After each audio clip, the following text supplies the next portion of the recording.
पहले तो प्रणाम सभी को, स्वागत है आपका आपके अपने परिवार पीजे प्लेनेट में। तो जैसा कि यूपी पुलिस 2024 के डीवीपीएसटी की जो डेट थी वो पहले ही अनाउंस कर दी गई थी। मींस कह सकते हैं आयोग की तरफ से पहले ही बता दिया जा चुका था कि दिसंबर के थर्ड वीक में जो है आपके डीवीपीएसटी होने हैं। एक डेट नहीं आई थी। अगर आप थोड़ा सा सोचें तो ऐसा लगा सकते हैं कि 20-21 के बाद थर्ड वीक स्टार्ट हो जाने वाला है और तब से आपके जो डीवीपीएसटी है वो स्टार्ट होने हैं। अब ये तो हो जाती है कि डीवीपीएसटी कब स्टार्ट होने हैं, लेकिन एक चीज़ और जरूरी कि इसमें जो डॉक्यूमेंट्स होंगे वो आपको पता होने चाहिए, क्योंकि वो पहले से कुछ तो आपने पहले से प्रिपेयर कर लिए होंगे और कुछ अभी कराने होंगे, तो वो सब होने चाहिए। साथ ही साथ एक एग्जैक्ट डेट भी पता अगर आपको चल जाए कि कब लगभग हो सकता है तो और भी अच्छा हो जाएगा उस चीज़ के लिए। वहीं अगर हम बात करें तो एक बहुत ज़्यादा क्वेश्चन, एक नहीं है दो क्वेश्चन बहुत ज़्यादा आ रहे हैं कि एक तो ये गजटेड ऑफिसर से क्या साइन कराने हमारे डॉक्यूमेंट पे जरूरी है, और दूसरा क्वेश्चन कि कैरेक्टर सर्टिफिकेट क्या बनवाना जरूरी है, अभी जमा होगा या फिर ये ज्वाइनिंग के टाइम पे होगा। ये जो दो क्वेश्चन है ये काफ़ी कैंडिडेट्स को परेशान कर रहे हैं और कई बार कमेंट्स में या अलग अलग हमारे पास पर्सनल मैसेज में आ रहे थे, तो बस उन्हें हमने कवर किया है। और इसके रिगार्डिंग पहले भी हम वीडियो बनाए थे और बताए थे कि कैसे कैसे क्या क्या डॉक्यूमेंट आपको तैयार कराने हैं यहाँ पे, और बाकी रिमेनिंग जो आपके क्वेश्चन आ रहे हैं तो वो भी इसमें कवर करें और सारी चीज़ें तो देख रहे होंगे इस वीडियो में। साथ ही साथ डेट जो है वो भी देख रहे होंगे कि कब तक आपका हो सकता है। और इसके अलावा यहाँ पे पीएचटी नहीं पीईटी के बारे में भी हम देख रहे होंगे कि पीईटी कैसे कैसे क्या क्या चीज़ें हैं। उसमें बहुत ज़्यादा चीज़ें नहीं है, तो बस वो 2-3 मिनट की बात है और 1-1.5 मिनट की, तो वो इतने में कवर हो जाएगा। इंपॉर्टेंट चीज़ ये है कि डॉक्यूमेंट कौन से लगेंगे, साथ ही साथ ये जो दो क्वेश्चन है कि गजटेड ऑफिसर से साइन करवाने हैं या नहीं और कैरेक्टर सर्टिफिकेट चाहिए या नहीं, तो बस इन्हें देखेंगे। यहाँ पे पहले भी हम इस पर वीडियो बना चुके हैं कि कौन से डॉक्यूमेंट जरूरी हैं, तो एक बार चाहें तो उसे देख सकते हैं। और आपके जो क्वेश्चंस थे इस वीडियो में जो आए थे और अदर जो क्वेश्चंस थे उनको हमने इस वीडियो में कवर किया। अब नेक्स्ट वीडियो में यहाँ पे अपना टेलीग्राम ग्रुप हो जाता है उत्तर प्रदेश पुलिस के लिए, आप चाहें तो इसे ज्वाइन कर सकते हैं। यहाँ पे अलग अलग तरह के अलग अलग डेट के अलग अलग शिफ्ट के कैंडिडेट्स हैं, जिनके मतलब मार्क्स जैसे जैसे बढ़े हैं और वो सारे, तो उस पर भी वो एनालिसिस करते रहते हैं। साथ ही साथ आपकी जितनी भी न्यूज़ होती है वो हम यहाँ पे डालते रहते हैं, तो आप इसे ज्वाइन कर सकते हैं। यहाँ पे आपने लिखना है UP_पुलिस_रिजल्ट, इतना लिखेंगे तो आपको ये ग्रुप जो है वो मिल जाएगा टेलीग्राम पे। और ऐसे नहीं देखना है तो नीचे डिस्क्रिप्शन बॉक्स में इसका लिंक है, नीचे डिस्क्रिप्शन बॉक्स में जाइए और इसे ज्वाइन कर लीजिए। अब थोड़ा आगे चलते हैं, और जो मेन ग्रुप है पीजे प्लेनेट वाला, होप सो आपने वो ज्वाइन कर रखा होगा। अब अगर हम बात करें तो जैसा कि आप देख सकते हैं यहाँ पे जो आपकी परीक्षा हुई थी 23, 24, 25, 30, 31 अगस्त को, तो उसका जो रिजल्ट आया था उसके रिगार्डिंग जो नोटिस था वो ये है। यहाँ पे कट ऑफ आप देख सकते हैं। अब नीचे इसमें दो चीज़ें दे रखी थी, एक तो दे रखा था कि दिसंबर के तृतीय सप्ताह में जो है आपका डीबीपीएसटी किया जाएगा, यहाँ लिखा है डीबीपीएसटी। वहीं अगर हम बात करें तो इसी के आगे इन्होंने दे रखा था कि शारीरिक दक्षता परीक्षा या पीईटी कह सकते हो, ये आपके जनवरी 2025 के तृतीय सप्ताह में की जाएगी। मीन्स इसके जस्ट 1 महीने बाद ये कराया जाएगा। तो ये डेट जो थी वो पहले ही दे चुकी थे। अब मेन चीज़ ये है कि जो एक्चुअल डेट है उसका आना, और साथ ही साथ आपके एडमिट कार्ड कब तक आएंगे इस पर भी बात करेंगे। तो सबसे पहले अगर हम बात करें तो ये देख लेते हैं कि यहाँ पे जो डीबीपीएसटी है उसमें कौन कौन से डॉक्यूमेंट और क्या क्या चीज़ें चाहिए होती हैं। और हम बात करें तो यहाँ पे आप देख सकते हैं ये जो आपका ऑफिशियल नोटिफिकेशन था यूपी पुलिस का, जब वैकेंसीज आई थी ये तभी का नोटिफिकेशन है। और यहाँ पे अगर हम बात करें तो सारी चीज़ें इन्होंने पहले ही दे रखी हैं सारी चीज़ें। और यहाँ पे क्रूशल डेट का बहुत क्वेश्चन आ रहा था कि भैया क्रूशल डेट जो है वो क्या रह रही होगी। क्रूशल डेट के बारे में बातचीत करेंगे। वैसे तो क्रूशल डेट जो रहती है, जो आपकी ऑनलाइन आवेदन की अंतिम तिथि होती है, मान आप कह सकते हो 18/1/2024, तो ये आपकी जो है क्रूशल डेट रहने वाली है।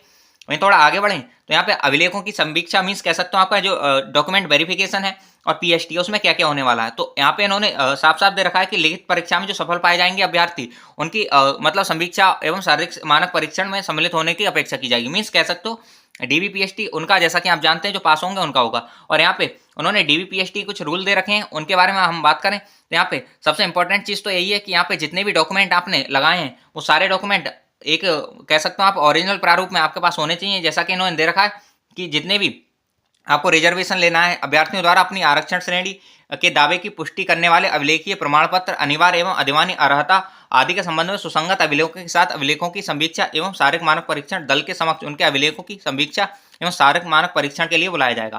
कहने का मतलब ये है कि आपने जैसे जिस जिस तरह से आपका रिजर्वेशन था या रिलैक्सेशन था तो वो आपने अप्लाई किया था, तो उसके आपको प्रॉपर डॉक्यूमेंट होने चाहिए। साथ ही साथ उसके साथ ही आपका पीएचटी कराया जाएगा। तो ये सारी चीज़ें। और यहाँ पे इन्होंने ये भी दे रखा है कि वो ओरिजिनल मतलब जो मूल प्रमाण पत्र हैं वो होने चाहिए आपके पास। यहाँ पे आप देख सकते हैं मूल प्रमाण पत्र की बात की गई है कि यहाँ पे जितने भी अभिलेखों की समीक्षा के दौरान आप जो प्रस्तुत करेंगे वो मूल प्रमाण पत्र होने चाहिए, और जो भी आपकी योग्यता है और वो सबको प्रदर्शित वो कर रहे होने चाहिए।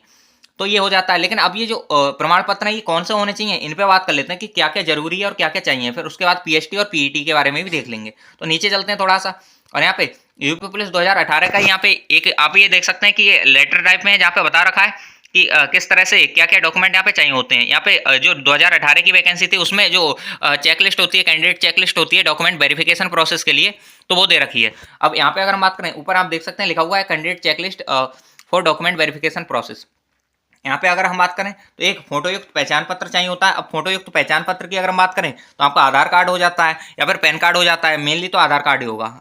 आगे बात करते हैं तो यहाँ पे जैसा कि आपने यहाँ सारी चीजें जो दे रखी हैं, यहाँ पे इन्होंने लिख रखा है राजपत्रित अधिकारी द्वारा प्रमाणित छाया प्रति के साथ मूल फोटोयुक्त पहचान पत्र। मीन्स ये है कि आपका मेन तो होना ही चाहिए, साथ ही साथ आपकी जो राजपत्रित अधिकारी है या फिर कह सकते हो गजेटेड ऑफिसर्स हैं, तो इनसे आपको साइन कराने जरूरी हैं, जैसा कि इन्होंने दे रखा है। कुछ सेंटर पे ऐसा होता है सेल्फ अटेस्टेड भी मान लेते हैं, क्योंकि पुराने टाइम में जो 2018-19 वाली वैकेंसीज थी, इनमें जो उन्होंने जो कैंडिडेट्स थे उन्होंने सेल्फ अटेस्टेड किए थे, उनके भी ले लिए थे। लेकिन आप दोनों चीजें करके लेके जाइए, एक सेट तो अपना सेल्फ अटेस्टेड करके लेके जाइएगा और दूसरा जो है वो गजेटेड ऑफिसर जो भी हैं उनसे करा के लेके जाना। गजेटेड ऑफिसर में आप किसी भी वीडियो से करा सकते हैं या फिर अपने जितने भी गजेटेड ऑफिसर्स होते हैं जो गजट में जिनकी वैकेंसीज की चर्चा होती है उन सबसे करा सकते हैं। कोई सीएमओ है, डॉक्टर्स हैं, उनसे भी आप करा सकते हैं। ये या फिर जो इंटर कॉलेज के प्रिंसिपल होते हैं इन सबसे भी आप करा सकते हैं, सरकारी होने चाहिए।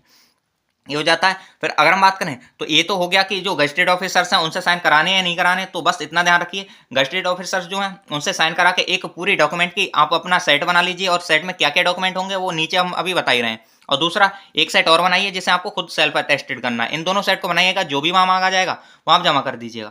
क्योंकि ऐसा है, अगर आपको वहां पे दिक्कत होगी आपको रिस्क लेने की कोई जरूरत नहीं है। अगर वहां पे दिक्कत होगी तो कहां से आप साइन कराएंगे, इस वजह से तुरंत ही आपको पहले ही सारी चीजें करा लेनी है, अभी हो जाता है। वहीं अगर हम बात करें तो निवास प्रमाण पत्र, ये निवास प्रमाण पत्र सारी कैटेगरी के कैंडिडेट्स के लिए चाहिए होगा।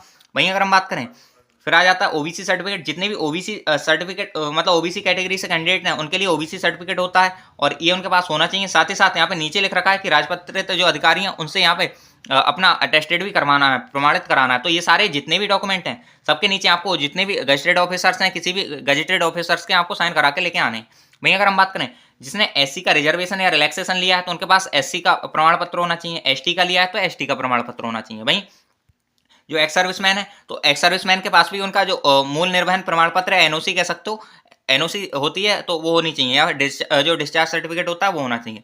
वहीं अगर कोई है डिपेंडेंट ऑफ फ्रीडम फाइटर या फिर कह सकते हो स्वतंत्रता सेनानी के आश्रित हैं तो उनके पास भी अपने जो मूल श्रेणी का प्रमाण पत्र है वो होना चाहिए, और उसकी जो फोटो कॉपी है वो भी गजेटेड ऑफिसर से अटेस्ट इनको करानी है। वहीं अगर हम बात करें तो राज्य के कर्मचारी हैं तो इसका इनके पास सर्टिफिकेट होना चाहिए। भाई होमगार्ड सेवा प्रमाण पत्र है तो वो भी होना चाहिए, और इन सबको पहले ही बता चुके हैं गजेटेड ऑफिसर से आपको इनकी फोटो कॉपी पे साइन कराने। नेक्स्ट आ जाता है यहाँ पे एक आपका हो जाता है हाई स्कूल का। तो कुछ जगह यहाँ पे मूल अंक पत्र मिलता है और साथ ही साथ उत्तीर्ण प्रमाण पत्र मिलता है, दोनों मिलते हैं। तो जहाँ दोनों मिलते हैं वो दोनों पासिंग सर्टिफिकेट और मार्कशीट मिलती है। कुछ में साथ में ही आते हैं जिसे आप सनद कह सकते हो और अंक पत्र कह सकते हो।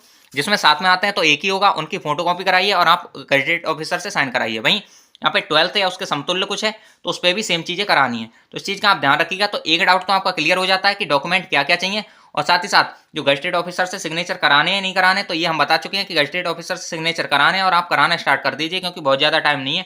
हो सकता है वो बिजी हो तो एक दिन में या 2 दिन में नहीं हो पाए, तो इस वजह से आपको इधर उधर भागना पड़े। इस वजह से किसी भी गजेटेड ऑफिसर को देखिए और उससे अपने सिग्नेचर सारे डॉक्यूमेंट्स पे नीचे सिग्नेचर करा लीजिए। एक बार शॉर्ट में हम बता देते हैं आपको क्या क्या चाहिए। तो एक तो आधार होना चाहिए और फिर कास्ट सर्टिफिकेट होना चाहिए, ईडब्ल्यूएस सर्टिफिकेट आपके पास होना चाहिए। ईडब्ल्यूएस के अलावा जितने भी कैंडिडेट्स हैं, ये यहाँ पे ईडब्ल्यूएस का जिक्र नहीं था क्योंकि 2018 में ईडब्ल्यूएस जो था इंट्रोड्यूस नहीं हुआ था, लेकिन अब ईडब्ल्यूएस है तो वो भी आपके पास होना चाहिए। और अगर हम बात करें नेक्स्ट थोड़ा सा आगे बढ़ लेते हैं तो यहाँ पे ईडब्ल्यूएस हो जाता है। कास्ट हम बता चुके हैं। डोमिसिल होनी चाहिए, मीन्स आपका जो निवास प्रमाण पत्र है वो होना चाहिए। 10th एंड 12th की मार्कशीट होनी चाहिए और 5 से 10 फोटो लगभग 10 फोटो अपने रखिएगा। एडमिट कार्ड और एक और इम्पोर्टेंट चीज जो कि है फॉर्म, आपका जितना भी जो फॉर्म था आपने जो अप्लाई किया था वो फॉर्म होना चाहिए। और उसके लिए जब एडमिट कार्ड आते हैं आपके डीवीपीएसटी के तब भी साइट खोल दी जाती है, तब भी आप डाउनलोड कर सकते हैं, या फिर अभी शायद साइट चल रही होगी तो हम डिस्क्रिप्शन बॉक्स में उसका लिंक डाल देंगे या टेलीग्राम पे डाल देंगे, वहां से आप इसे डाउनलोड कर सकते हैं। फिर यहाँ पे ये तो हमने बता दिया कैरेक्टर सर्टिफिकेट की। एक इंपॉर्टेंट बात की कैरेक्टर सर्टिफिकेट चाहिए या नहीं चाहिए, इस पर भी बात कर लेते हैं। अगर हम बात करें कैरेक्टर सर्टिफिकेट की तो कैरेक्टर सर्टिफिकेट जो है आप स्कूल से या ग्राम प्रधान से बनवा सकते हैं। और सबसे मेन बात यह है कि ये जो कैरेक्टर सर्टिफिकेट है वैसे मांगा तो नहीं जाता, लेकिन कुछ सेंटर का कह नहीं सकते, अगर उन्होंने मांग लिया तो आपको प्रॉब्लम हो सकती है। तो पहले भी हमने बताया कि आप इस छोटी सी चीज़ की वजह से रिस्क मत लीजिए। आपने क्या करना है, इसको कैरेक्टर सर्टिफिकेट को भी बनवा लेना है। वैसे ये ज्वाइनिंग के टाइम पे मांगा हो जाता है, लेकिन हाँ आपको रिस्क लेने की कोई जरूरत नहीं है। पहले भी हमने वीडियो में बताया था कि कैरेक्टर सर्टिफिकेट नहीं चाहिए, और कई सारे लोगों से हमने बातचीत भी की है जो विभाग में है, जो यहाँ से मतलब ज्वाइनिंग लिए हैं, लेकिन आपको रिस्क लेने की जरूरत नहीं है, क्योंकि उन लोगों ने भी बोला था कि हमने भी कैरेक्टर सर्टिफिकेट बनवाया था लेकिन यूज नहीं हुआ था। हो सकता है सेंटर पे मांगने लग जाए, तो आप भी कैरेक्टर सर्टिफिकेट अपना बनवा लीजिएगा। तो दो चीजें, एक जो आपका कैरेक्टर सर्टिफिकेट है ये, और एक जो गजेटेड ऑफिसर है इनके साइन, ये दोनों काम आप जरूर करा लेना, कहीं बाद में आपको प्रॉब्लम हो तो ये दोनों चीज हो जाती है। बाकी जो डॉक्यूमेंट्स थे वो हम बता चुके हैं, एक बार वापस से आपको बता देते हैं। आधार कार्ड आपका हो जाता है, आधार कार्ड के बाद अगर हम बात करें तो आपका निवास प्रमाण पत्र हो जाता है, और ओबीसी सर्टिफिकेट है, आप अन्य पिछड़ा वर्ग से हैं तो ओबीसी सर्टिफिकेट होना चाहिए, जिस जिस वर्ग से आप आते हैं तो उसके सर्टिफिकेट होने चाहिए। भाई एससी से है तो एससी का प्रमाण पत्र हो, एसटी का हो, या फिर एक्स सर्विसमैन है तो उसका, स्वतंत्रता सेनानी के आश्रित हैं तो उनका, वहीं अगर यूपी गवर्नमेंट के एम्प्लॉई हैं तो उनका, या फिर होमगार्ड सेवा प्रमाण पत्र होना चाहिए आपके पास अगर होमगार्ड से हैं तो। भाई 10th और 12th की मार्कशीट होनी चाहिए, ये हो जाता है। और आपका जो फॉर्म है वो भी होना चाहिए, तो फॉर्म अभी डाउनलोड हो जाएगा, जिसका नहीं है वो आगे डाउनलोड कर लेना, जब एडमिट कार्ड खुलते हैं तो आ जाता है वो। भाई कैरेक्टर सर्टिफिकेट बनवा लीजिएगा, बाद में आपको दिक्कत हो इससे अच्छा पहले ही सारी चीज़ें करा लीजिए। अब आ जाते हैं गेस्टेड ऑफिसर के साइन, ये हो नहीं है वहाँ पे, जैसा कि मेंशन है कि राजपत्रित अधिकारी से आपको सिग्नेचर कराने हैं। अब एक और इम्पॉर्टेंट चीज़ कि कुछ लोग जो हैं उनके फादर या मदर का नेम जो है वो गड़बड़ है या कुछ ना कुछ गलतियां हैं, तो उनको क्या करना है, तो आप ऐसा कर सकते हैं कि एफिडेविट बन जाता है। आप तहसील जाइए अपनी और वहाँ पे एफिडेविट बनवाइए, और जितने भी पॉइंट्स हैं जो गलतियां हैं वो आप वकील को बताएंगे, जितने भी नोटरी वकील होते हैं वो सब ये कर देते हैं, तो वहाँ जाइए आप ये करवा सकते हैं। और उसका फॉर्मेट भी हम आपको डिस्क्रिप्शन बॉक्स में लिंक डाल देंगे, टेलीग्राम पे आप देख लेना, फॉर्मेट भी आपको मिल जाएगा कि किस तरह से बनवाना है। तो इससे जिसके भी कोई ना कोई समस्या है, कोई ना कोई दिक्कत है, तो आप ऐसा करिए एफिडेविट बनवा लीजिए, एफिडेविट या हल्फनामा कहते हैं इसी को।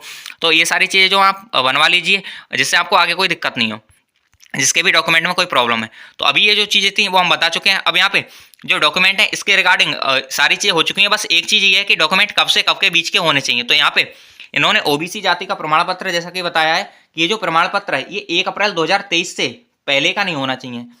सॉरी, यहाँ पे जाति प्रमाण पत्र जो है प्रारूप जो है 1 अप्रैल 2030 या उसके बाद का, किंतु इस भर्ती के निर्धारित आवेदन से करने की जो अंतिम तिथि है उससे पहले का होना चाहिए। मीन्स 1 अप्रैल 2023 के बाद का हो।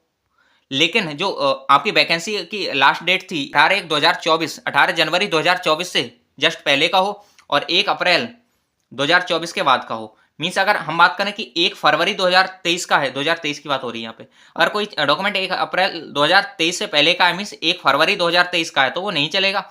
1 अप्रैल 2023 के तो बाद का हो, और आपके 18 जनवरी 2024 से पहले का हो। अगर कोई ऐसे डॉक्यूमेंट हैं तो ये चलेंगे, इस चीज़ का आप ध्यान रखिएगा।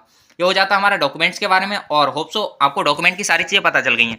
अब थोड़ा सा जो आपका पीएचटी और पीईटी है इस पर भी थोड़ा सा ध्यान ले लेते हैं, जिससे आपको इसका भी आइडिया हो जाए। तो पीएचटी जैसा कि आप जानते हैं, आप शारीरिक मानक परीक्षण कह सकते हो इसको, या पीएचटी फिजिकल स्टैंडर्ड टेस्ट कहते हैं। और हम बात करें तो सामान्य या अन्य पिछड़े वर्ग के या अनुसूचित जाति के जितने भी कैंडिडेट्स हैं, तो उन सबके पुरुष कैंडिडेट्स के लिए 168 लंबाई चाहिए होती है, जैसा कि आपको पहले से पता है 168 लंबाई चाहिए होती है। वहीं इनका चेस्ट भी मेजरमेंट होता है। इसके अलावा देख लेते हैं जो अनुसूचित जनजाति के हैं, एसटी के कैंडिडेट हैं, इनके लिए एक जो 60 लंबाई है इतनी भी चलेगी। अब थोड़ा आगे चलते हैं, यहाँ पे सीने की बात करें तो आपका जो सीना है, जितने भी अनुसूचित जाति के हैं, अन्य पिछड़ा वर्ग है या सामान्य श्रेणी के हैं, तो इनके लिए 79 सेंटीमीटर चाहिए, और इसमें 5 सेंटीमीटर फुलाव, मतलब 84 सेंटीमीटर फुलाव के बाद होना चाहिए। वहीं अनुसूचित जनजाति के जितने भी कैंडिडेट्स हैं इनके 77 सेंटीमीटर बिना फुलाने पर और 82 सेंटीमीटर फुलाने पे। कहने का ये है कि मिनिमम 5 सेंटीमीटर जो आपका फुलाव है या फिर एक्सपेंशन है, ये दोनों कैटेगरी में चाहिए, कोई भी कैटेगरी से हो आप। वहीं अगर हम बात करें महिलाओं की, तो महिला अभ्यर्थी जितने भी हैं इनकी हाइट अगर हम बात करें तो 152 चाहिए होती है, अगर वो सामान्य से हैं, अन्य पिछड़ा वर्ग से हैं, अनुसूचित जाति से हैं। वहीं अनुसूचित जनजाति से हैं तो उनकी 147 सेंटीमीटर लंबाई चाहिए होती है। और एक चीज इंपॉर्टेंट है कि मेल का वजन तो नहीं तोलते हैं, लेकिन फीमेल में जो वजन है वो 40 किलो के आसपास होना चाहिए, मीन्स इससे ऊपर होना चाहिए, मिनिमम 40 किलो तो होना चाहिए। ये हो जाता है।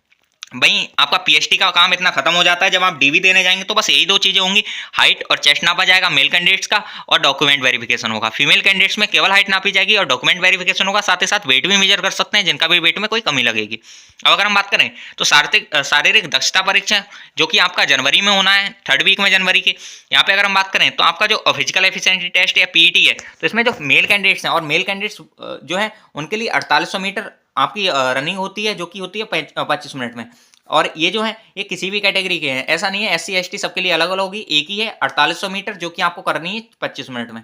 वहीं अगर हम फीमेल कैंडिडेट की बात करें तो ये 2400 मीटर, या फिर कह सकते हो 2.4 किलोमीटर है, ये जो होती है 14 मिनट में होती है। तो यहाँ पे आप ध्यान रखिएगा कि 14 मिनट में आपको जो फीमेल कैंडिडेट है 2400 मीटर कंप्लीट करनी है, और 4800 मीटर कंप्लीट करनी है 25 मिनट में मेल कैंडिडेट्स को। ये हो जाता है आपका फिजिकल जो एफिशिएंसी टेस्ट है इसके बारे में।